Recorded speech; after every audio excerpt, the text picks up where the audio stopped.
And just as we used our new freedoms to accelerate the vaccine rollout, we're going to use Brexit freedoms to do things differently. Except that had nothing to do with Brexit. Don't just take my word for it. Listen to the head of the MHRA, June Rain. We have been able to authorise the supply of this vaccine using provisions under European law which exist until the 1st of January. So our speed or our progress has been totally dependent on the availability of data in our rolling review and the rigorous assessment and independent advice we have received. So I hope that clarifies the point about the European relationship. We're doing at least 8 free ports.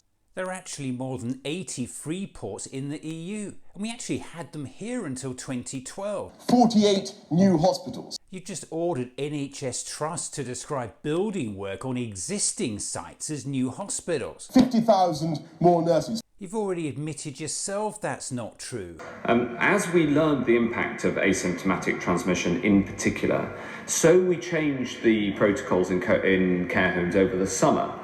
One thing in your manifesto is a promise to deliver 50,000 more nurses. Yes. How many of those will actually be new? Yes, 31,000.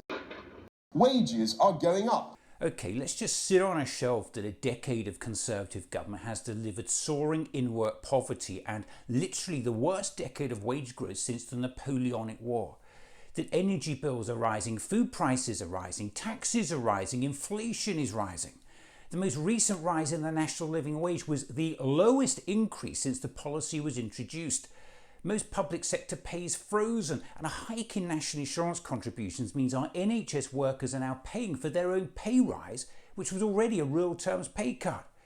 Even Larry the cat knows the figures he relies on are the consequence of distortions in these statistics from lockdown and furlough.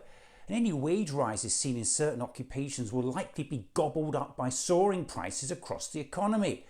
It's just his latest con. Don't just take my word for it.